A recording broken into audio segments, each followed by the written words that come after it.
अस्सलाम वालेकुम वरहमतुल्लाहि वबरकातुहू। स्टेज पर मौजूद मजलिस इत्तेहादुल मुस्लिमीन के हमारे क़ायद जनाब बैरिस्टर असदुद्दीन अवैसी साहब, इम्तियाज़ जलील साहब, सलाम वालेकुम, रख दीजिएगा। हमारे परवनी के जिम्मेदार जनाब गौसैन साहब, वारिस पठान साहब और मजलिस के तमाम जिम्मेदारान, नौजवान, मेरे भाइयों साथियों, जरा बोलने दीजिए।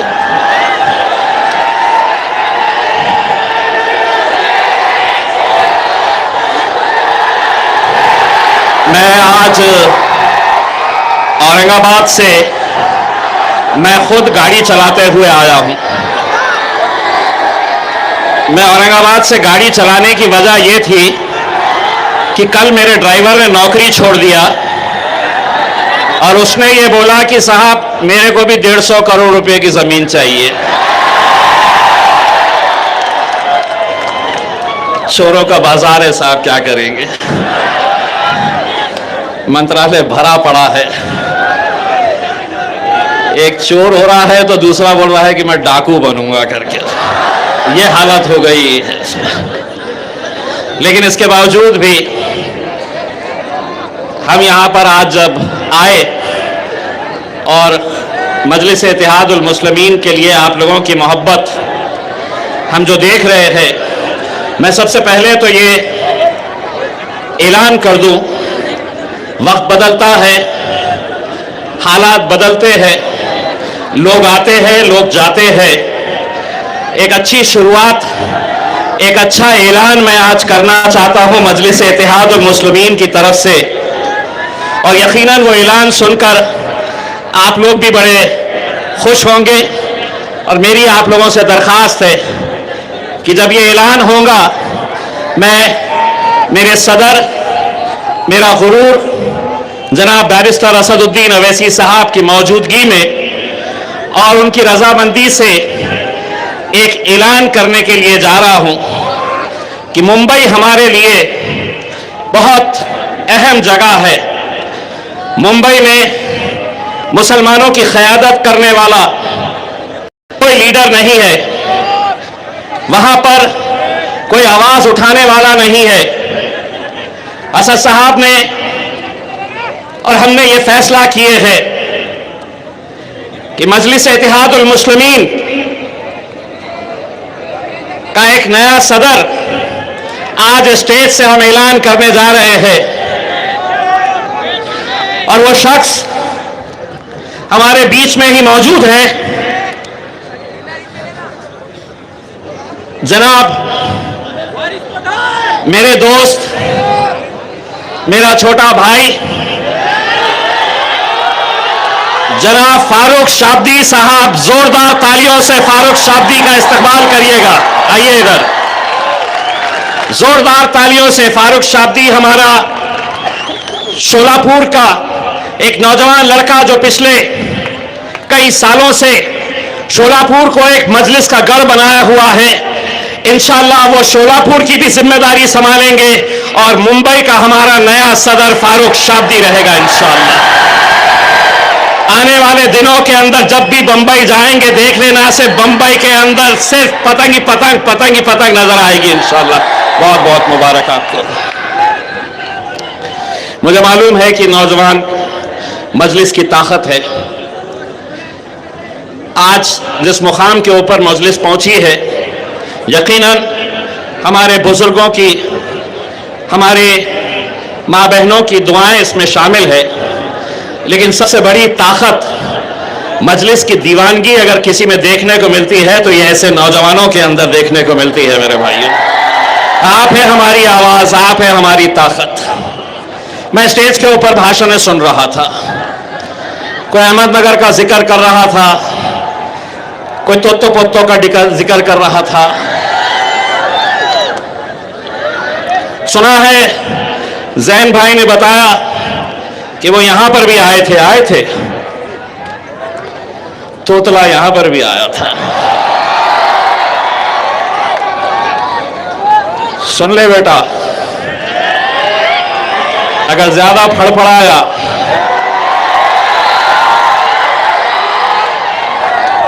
वीडियो भूल गया है क्या? निकाले?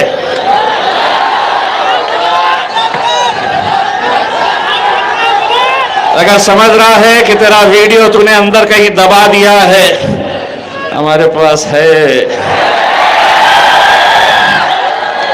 अपने हद में रहे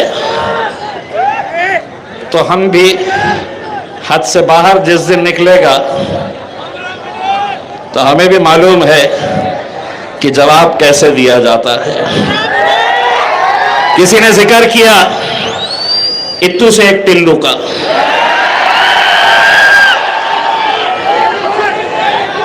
एक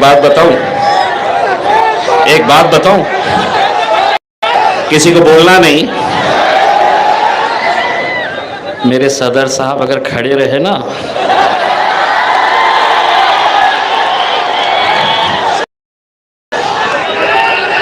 एक दिन मैंने सोचा सही में देखेंगे करके, वो जो छुट्टू सा है ना, हमारे सदर साहब का पैजामा बड़ा है, वो इतना सा, लेकिन लगे हैं। और फिर जैसा आपको फारूक भाई ने बताया कि कोई एक मोहब्बत से हासिल करता है, हमारी बहन रोहिनाज ने बताई है कि कोई मोहब्बत से आपके बीच में आता है, कोई पीछे से वार करता है, कोई सामने से खंजर चलाने की कोशिश करता है। दादा, अजीत दादा, आपका वो बयान भी मुझे अच्छी तरह से याद है, जब आपने मुसलमानों को लुभाने के लिए कहा था कि मुसलमानों को अगर कोई परेशान करेगा तो मैं उनके लिए खड़े रहूंगा। यह अहमदनगर का पोट्टा दादा, अगर तरीका नहीं मालूम है तो मैं बताता हूं। उसको बुलाइए, उसको अपने सामने बुलाइए, उसको पलटाइए,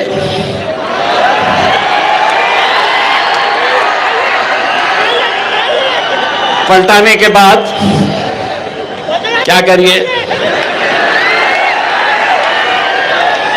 देखिए, मैं ये नहीं बोलने वाला हूं कहां पे क्या करना है करके, आप लोग समझदार हैं, लात कहां मारना है। नहीं तो दादा तुम्हें भी आना है इनके बीच में, कि ऐसा ना हो जाए कि तुम हमारे को उसको छोड़ दे हमारे पीछे, और तुम फिर हमारे बीच में आ जाए फिर मोहब्बत की बातें करने के लिए। दोस्तों, जब मैं यहां पर आ रहा था, बहुत सारे मुसलमान लीडरों के होर्डिंग्स और पोस्टर्स देखा हूं। महाराष्ट्र के उप मुख्यमंत्री एकनाथ शिंदे की शिवसेना के साथ जुड़े हुए। एक बात याद रख लीजिएगा, जो कोई भी उनके साथ खड़ा है, जो कोई भी उस पार्टी के अंदर है, अपने जहन में यह बात डाल दीजिए, जो अपने नबी का नहीं हुआ है वो किसी का नहीं हो सकता है मेरे भाई, किसी का नहीं हो सकता है। वरना यही वो लीडर है, यही वो नेता है। जब मेरे आका हुजूर अकरम सल्लल्लाहु अलैहि वसल्लम के खिलाफ गुस्ताखी की गई थी, तो उन्होंने जाकर उस महाराज के पीठ पर हाथ थपथपाते हुए उसको यह कहा था कि हम तुम्हारे पीछे खड़े हैं। उस दिन हमने सोचा था कि कहीं ना कहीं मुसलमानों की गैरत जागेगी,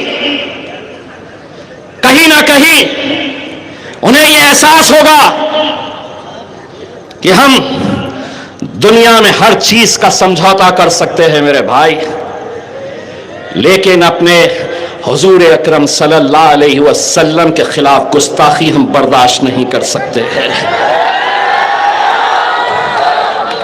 और याद रखिए, जो लोग उनके साथ खड़े हैं, उनके पार्टी के अंदर है। गुस्ताख रसूल सिर्फ वो महाराज नहीं है, गुस्ताख रसूल एकनाथ शिंदे नहीं है, बल्कि वो तमाम मुसलमान है जो उस गुस्ताख रसूल के साथ खड़े हुए हैं। इतना गिर जाओगे सिर्फ एक ओहदे के लिए, सिर्फ अपनी अहमियत जताने के लिए। कुछ ठेका मिल जाएगा, कुछ कॉन्ट्रैक्ट मिल जाएगा, बस यही लालच है।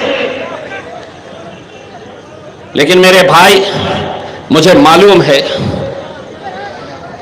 मजलिस को महाराष्ट्र के अंदर खत्म करने के लिए कैसे इन सभी लोगों ने हाथ मिला लिए थे। चाहे वो मुझे हराने की बात हो, या फारूक शाब्दी को, या वारिस पठान को हराने की बात हो, सभी एक साथ मिलकर आ गए थे। वो ये समझ रहे थे कि इसे गिरा दो,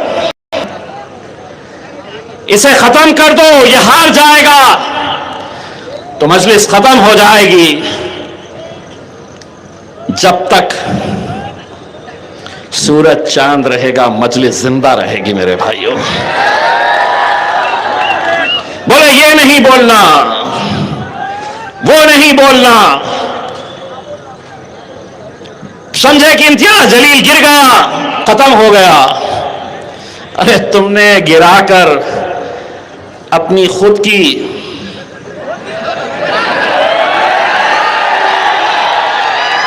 हिसाब सबका लिया जाएगा।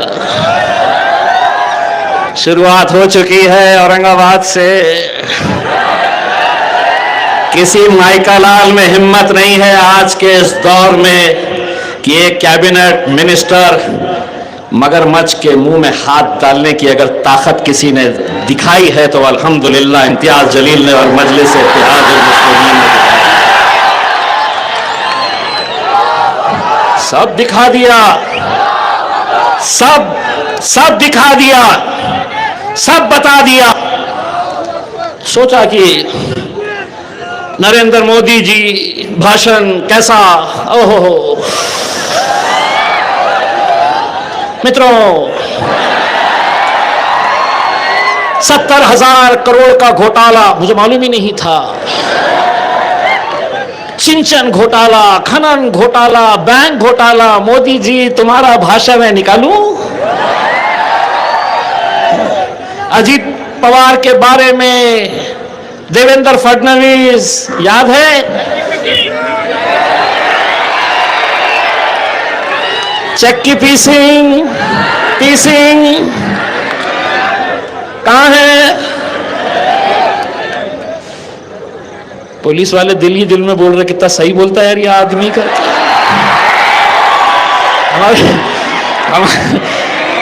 हमारे मंत्री है लेकिन बात सही है। और मैं इसलिए बोलता हूं, मैं इसलिए सच बोलता हूं कि तुम्हारे सोच के सांचे में ढल नहीं सका। जबान काट लो ये लहजा बदल नहीं सकता। मुझे भी मोम का पुतला समझ रहे हो क्या? तुम्हारी लौ से ये लोहा पिघल नहीं सकता। पूरे के पूरे लग गए मेरे पीछे। वो एक समंदर खंगालने में लगे हुए हैं। बोले इम्तियाज जलील भी ऐसा, इम्तियाज जलील भी वैसा, उसका ये। एक तो इतना फुदक रहा था। मैं बोला बेटा देख, मैंने आया सीबीआई ऑफिस गया, डीजी मुंबई के ऑफिस में गया, तू भी जाके दिखा दे। बोले नहीं इम्तियाज जलील भी ऐसा, इम्तियाज जलील ऐसा। मैं बोला सुन, अब वो जितने भी फड़फड़ा रहे हैं एक 4 लाइन में उनको हिसाब कर देता हूं। 4 लाइन में उनका हिसाब कर देता हूं। समझ लेना रात में घर जाने के बाद मैं जो बोल रहा हूं घर में जाना, बाथरूम में जाना, वो एक समंदर खंगालने में लगे हुए हैं, मेरी कमियां निकालने में लगे हुए हैं। वो एक समंदर खंगालने में लगे हुए हैं, मेरी कमियां निकालने में लगे हुए हैं। वो जिनकी खुद की लंगोटियां है फटी हुई, वो जिनकी खुद की लंगोटियां है फटी हुई, वो मेरी पगड़ी उछालने में लगे हुए हैं।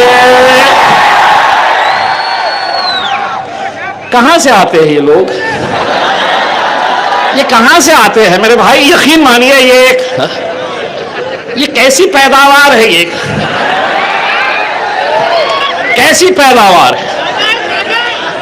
पैसा दे दे के लोगों को बोले आओ इम्तियाज जलील को अपने को जेल में भेजाना है, बाप का राज है। नहीं क्या है इसमें से? कितने जने मुझे बताओ 1 रुपया भी मजलिस ने दी है? अरे यहां पर एक आवाज, एक झलक मेरे खायत की पाने के लिए कई 100 किलोमीटर से लोग सिर्फ इस जुनूनी एक ऐसे शख्स को देखने के लिए आते हैं मेरे भाई। कोई गाड़ी नहीं, कोई पैसा नहीं, कुछ नहीं, सिर्फ मजलिस की मोहब्बत में आते हैं। मंत्री जी ने बोले ए पैसा ले, रोड पे नाटक करो, बोलो इम्तियाज जलील मुर्दाबाद, तो लग गए पूरे के पूरे इम्तियाज जलील मुर्दाबाद, इम्तियाज जलील मुर्दाबाद। पैसे बच गए तो सीधे के सीधे पूरे के पूरे बेवड़े चले गए देसी दारू पीने के लिए। हम जरा से शरीफ क्या हो गए?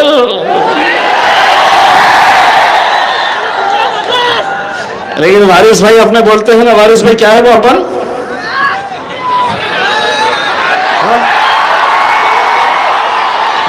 वारिस भाई बोलते हैं। मेरे भाई मैं आप लोगों से सिर्फ इतनी इल्तिजा करने के लिए आया हूं और महाराष्ट्र के सदर की हैसियत से ये आज हम ऐलान कर रहे हैं कि परभनी के ही नहीं बल्कि पूरे महाराष्ट्र के अंदर, चाहे वो ग्राम पंचायत हो, जिला परिषद हो, पंचायत समिति हो, नगर परिषद हो, नगर पालिका हो या महानगर पालिका हो, हम पूरे के पूरे इलेक्शन लड़ने वाले हैं इंशाअल्लाह। और परभनी के अंदर भी हम पूरी ताकत के साथ पूरे इलेक्शन लड़ने वाले हैं। बस आप लोगों को हमारा साथ देना है मेरे भाई। पिछले कुछ बार हमें परभनी से आपका कसूर नहीं, हमारे अपने ही कुछ लोग थे जिन्होंने धोखा दिए, सिर्फ मजलिस को नहीं पूरी कौम को धोखा देने का काम किए। हमने पुलिस में तकरार दर्ज कराई, लेकिन अब हमें यकीन है कि एक नौजवान गौस ज़ैन मजलिस की सदारत को संभाले हुए हैं। हम अपनी नेक ख्वाहिशात उन्हें देते हैं और उम्मीद करते हैं मेरे भाइयों, कोई तुम्हारा अपना नहीं है, कोई नहीं है। एक बात याद कर लीजिएगा, अपने जहन में बिठा लीजिएगा, आपके बीच में भी आएंगे। जैसे ही इलेक्शन आता है तो हमारे ऊपर टूट पड़ते हैं कि ये जातिवादी जमात है, ये फिरका परस्त जमात है, आपको सेक्युलर पार्टियों का साथ देना पड़ेगा। अब अगर बोले तो बोलना सेक्युलर पार्टियों को हम अपनी जूती पे रखते हैं। बहुत हो गया, बहुत हो गया। जो अपने लिए लड़ेगा वो अपना, जो अपने लिए बोलेगा वो अपना।